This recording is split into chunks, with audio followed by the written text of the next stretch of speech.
Hello दोस्तों, नमस्कार। मैं बसंत कुमार एक बार फिर से एक नए वीडियो में आपका स्वागत करता हूं।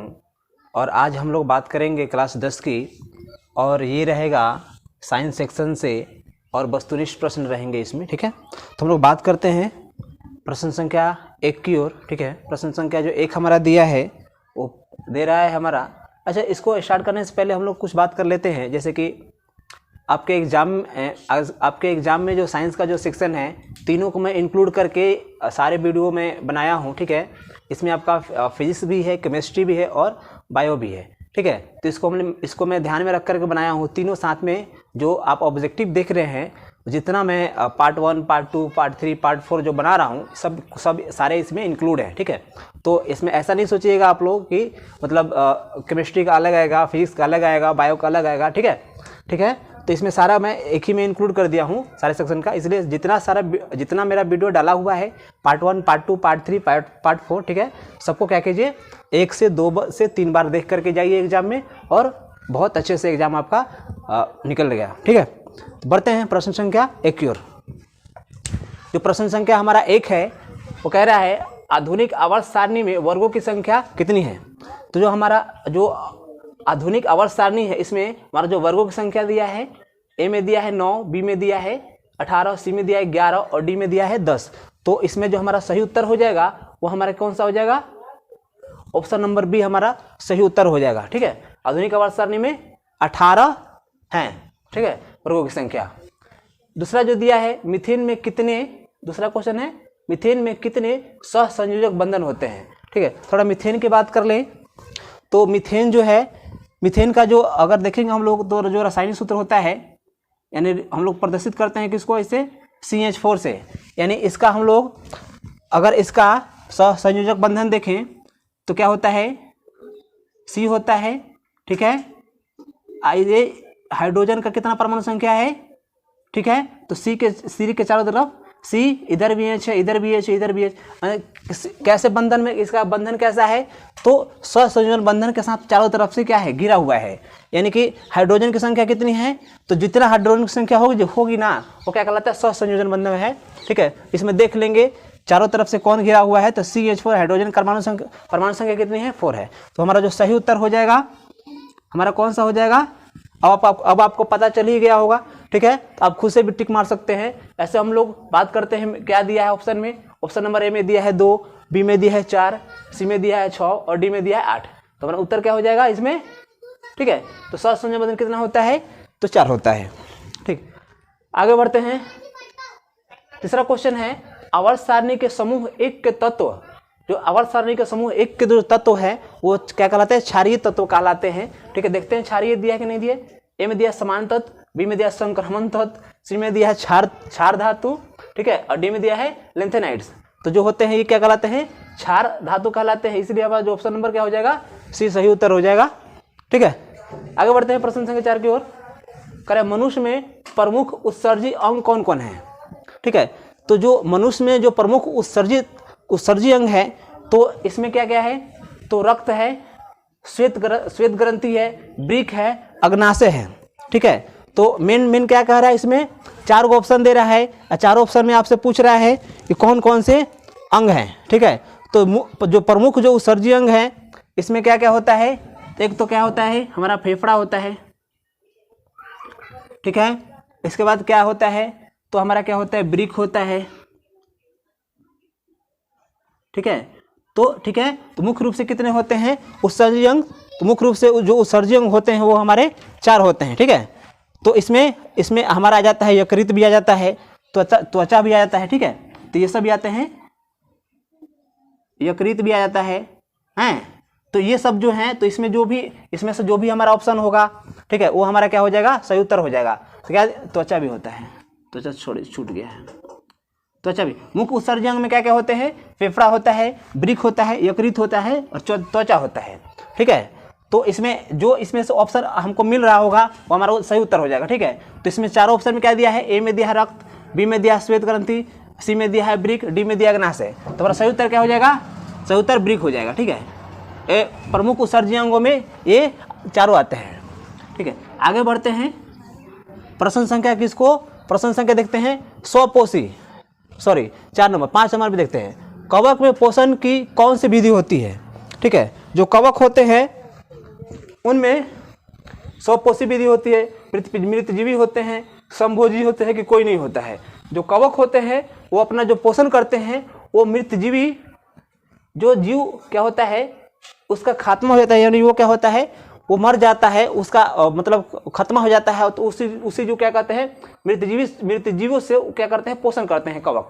ठीक है, इसलिए हमारा ऑप्शन नंबर क्या हो जाएगा? बी सही उत्तर हो जाएगा। ठीक है, अगला क्वेश्चन है हमारा स्वपोषी भोजन के लिए आवश्यक है।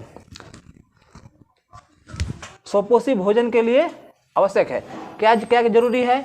तो CO2 जरूरी है, क्लोरोफिल जरूरी है, सूर्य का प्रकाश जरूरी है, और डी क्या कह रहा है? सभी जरूरी है। ठीक है, ये तो देखेंगे स्वपोषी, पहले समझेंगे कि स्वपोषी क्या होता है। ठीक है, क्या देखेंगे पहले स्वपोषी क्या होता है। ठीक है, स्वपोषी मतलब सिंपल सी बात में सिंपल सी साधारण वाक्यों में आपको मैं बताऊं कि वैसे जीव जो अपना पोषण स्वयं करते हैं, किसी और पर डिपेंड नहीं होते हैं, वो क्या कहलाते हैं? स्वपोषी कहलाते हैं।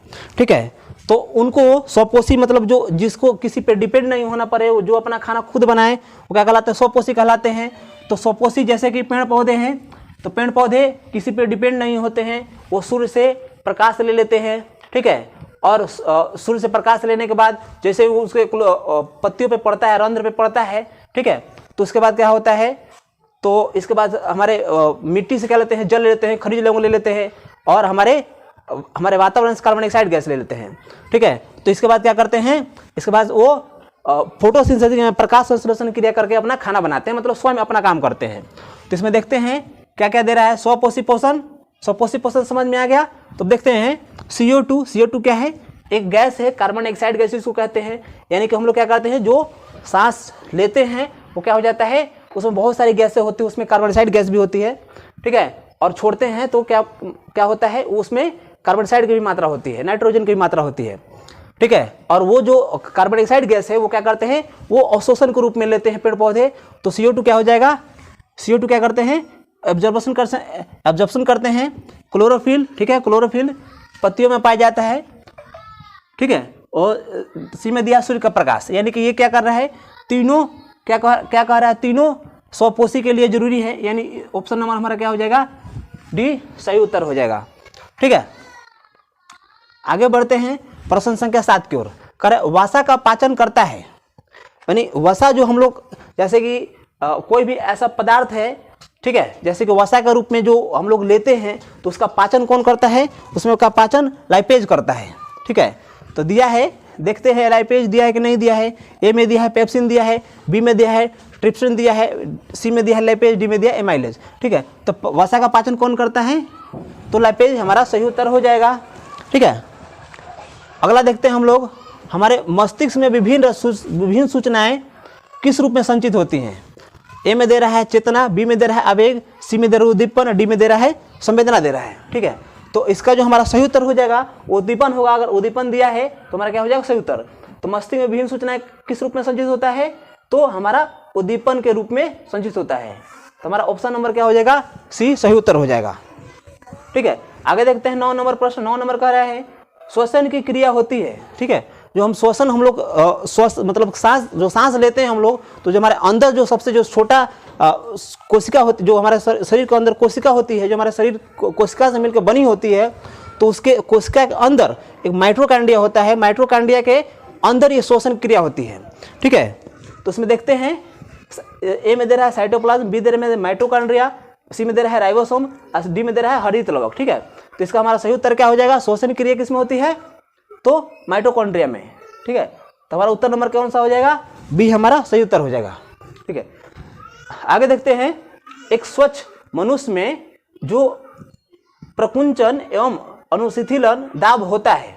ठीक है, तो जो मनुष्य स्वच्छ होता है, जो तो उसका जो प्रकुंचन और अनुशिथिलन कहने का मतलब कि जो उसका ब्लड प्रेशर है वो कितना होगा, नॉर्मल कितना होना चाहिए? तो जो उसका होना चाहिए कह रहा है 120/80, 80/120, सी 80/100, डी में दे रहा है 72/80। तो ये इसका हमारा सही उत्तर हो जाएगा, वो क्या हो जाएगा?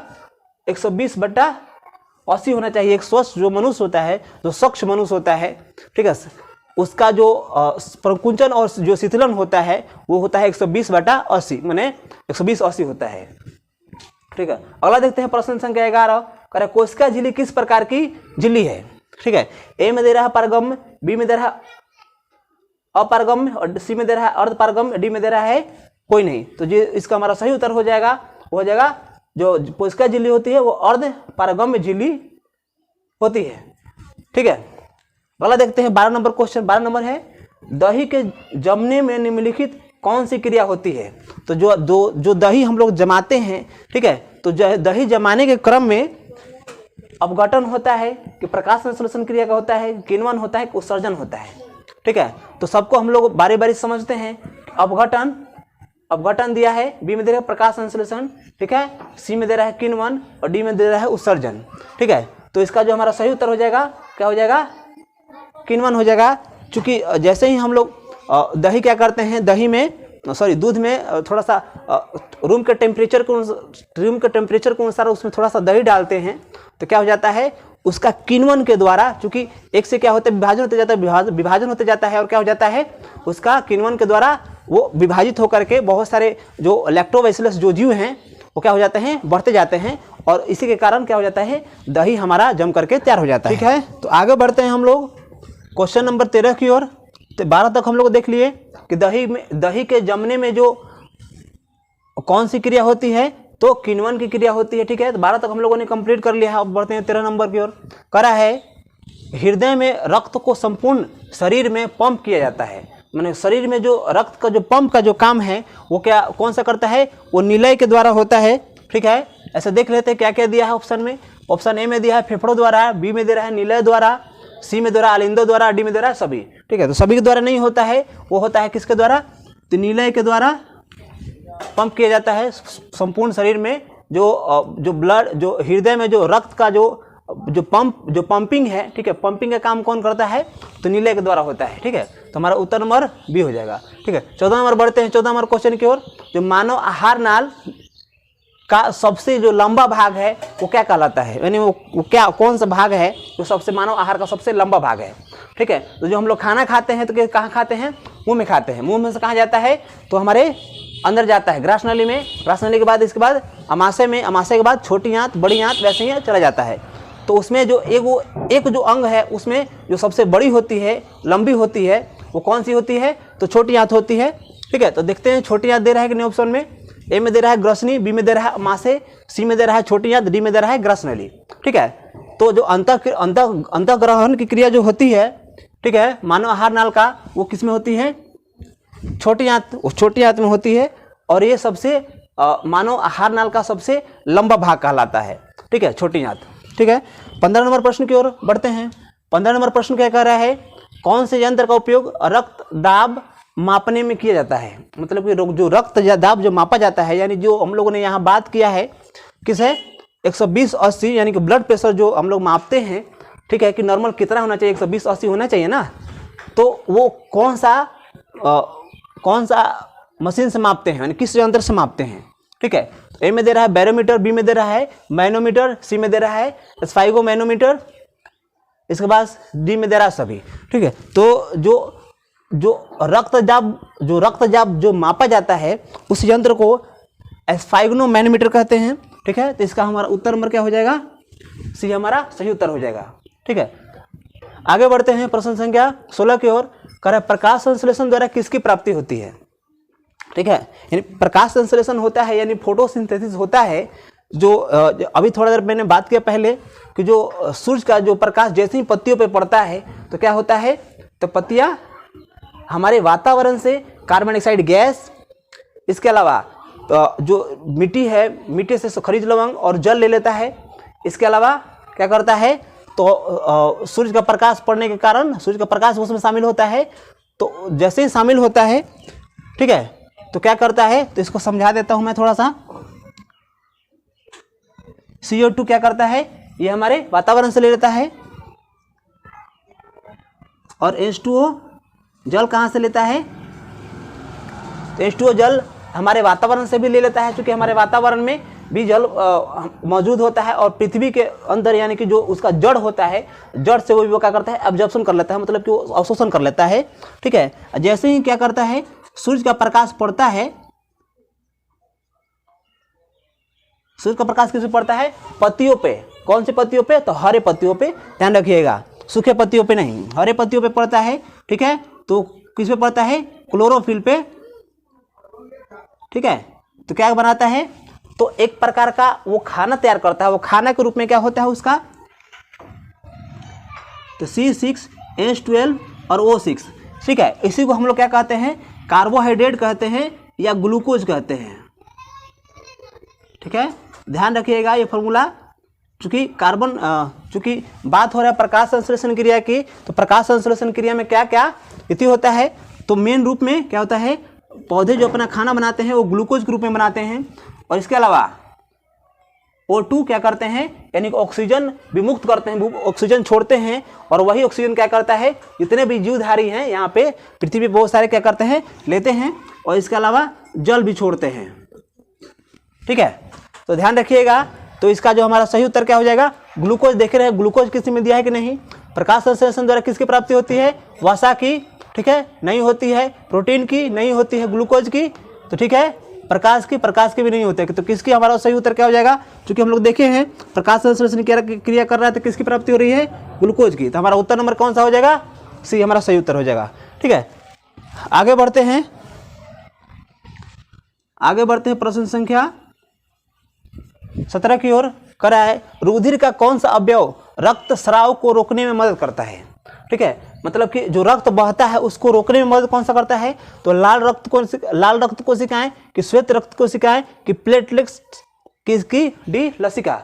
तो जो इसका हमारा सही उत्तर हो जाएगा, वो प्लेटलेट्स जो होता है, वो जो लाल रक्त कोशिकाएं हैं, जो उसका स्रावित होता है उसको रोकने का काम प्लेटलेट्स हमारा करता है। ठीक है, तो हमारा उत्तर नंबर क्या हो जाएगा, सी हमारा सही उत्तर हो जाएगा।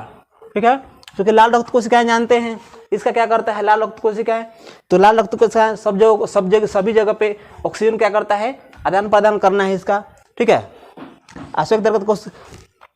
श्वेत रक्त कोशिकाएं को पता ही है, श्वेत रक्त कोशिकाएं क्या करता है, तो इसका जो है, जो बाहरी आवरण, जो बाहर से जो भी जीवाणु या विषाणु जाते हैं उसको क्या करता है, भक्षण करने का काम करता है।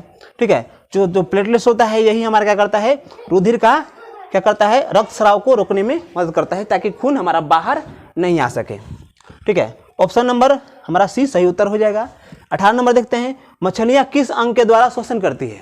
ठीक है, यानी कि जैसे कि मनुष्य क्या करता है, मनुष्य अपने फेफड़े से सांस लेता है। ठीक है, तो उसी प्रकार मछलियां भी किस अंग के द्वारा श्वसन करती है, तो फेफड़ा क्या हो जाएगा, फेफड़ा त्वचा से, गिल से, कि ट्रैकिया से। ठीक है, तो जो फेफड़ा जो होता है, फेफड़ा से हम लोग क्या करते हैं, शोषण करते हैं। और जो त्वचा जो होता है, त्वचा से जैसे कि मेढक है, मेढक क्या करता है, त्वचा से अपना सांस ले सकता है। इसके अलावा जो सीधी या गिल्स, जो गिल्स होता है, गिल्स मतलब क्या होता है, गलफड़ा होता है। तो मछलियां जो होती है गलफड़ा से यानी गिल्स से क्या करती है, सांस लेती है, शोषण करती है। ठीक है, और ये जो दिया है ट्रैकिया का आप लोग उदाहरण ले सकते हैं, जैसे कि ठीक है, तो हम लोग देखेंगे ट्रैकिया इसमें पाया जाता है। ठीक है, तो इसको हम लोग छोड़ देते हैं, तो हमारा ऑप्शन नंबर पूछ नहीं रहा है, हमारा ऑप्शन नंबर कौन सा पूछ रहा है, सी हमारा सही उत्तर हो जाएगा, गिल्स। ठीक है, आगे बढ़ते हैं 19 नंबर क्वेश्चन की ओर। ठीक है, इसको देख लेते हैं, हमारा क्या हो जाएगा, सी हमारा सही उत्तर हो जाएगा। ठीक है, फिर देख लेते हैं, मछलियां किस अंग के द्वारा श्वसन करती है, तो फेफड़ा, त्वचा, गिल्स और ट्रैकिया। तो हमारा जो सही उत्तर हो जाएगा वो हो जाएगा, मछलियां किस अंग से लेती है, तो गिल्स से लेती है। ठीक है, आगे बढ़ते हैं प्रश्न संख्या 19 की ओर। निम्न में से सबसे तेज हृदय धड़कन किसका होता है, तो जो सबसे तेज हृदय धड़कन होता है, वेल का, चूहा का, हाथी का, आदमी का। जो सबसे तेज धड़कन जो धड़कता है, ठीक है, वो किसका धड़कता है, वो चूहा का धड़कता है। हमारा ऑप्शन नंबर क्या हो जाएगा, 20 सही उत्तर हो जाएगा। ठीक है, 20 नंबर क्वेश्चन है, पित्त रस का कहाँ से स्रावित होता है, यानी पित्त रस जो होता है किससे स्रावित होता है, तो ये हमारा उत्तर हो जाएगा, ए अग्नाशय, बी यकृत, सी छोटी आंत, डी कोई नहीं। ठीक है, तो इसका जो हमारा सही उत्तर हो जाएगा, क्योंकि यकृत से पित्त रस का स्रावित होता है, और ये पाचन में हमारे जो हमारा भोजन होता है, जो हम लोग भोजन ग्रहण करते हैं उसमें क्या होता है, तो मदद करता है। खाना को पचाने में पित्तरस क्या करता है, हमारी मदद करता है। ये कहाँ स्रावित होता है, ध्यान रखेंगे, यकृत से स्रावित करता है। ठीक है, तो हम लोगों ने आज हम लोग साइंस का वस्तुनिष्ठ प्रश्न 20 तक हम लोग सोल्व किए हैं। ठीक है, अब फिर अगले वीडियो में हम लोग देखेंगे साइंस या किसी और चैप्टर का जो आपके लिए बहुत ही महत्वपूर्ण साबित हो। तब तक के लिए धन्यवाद।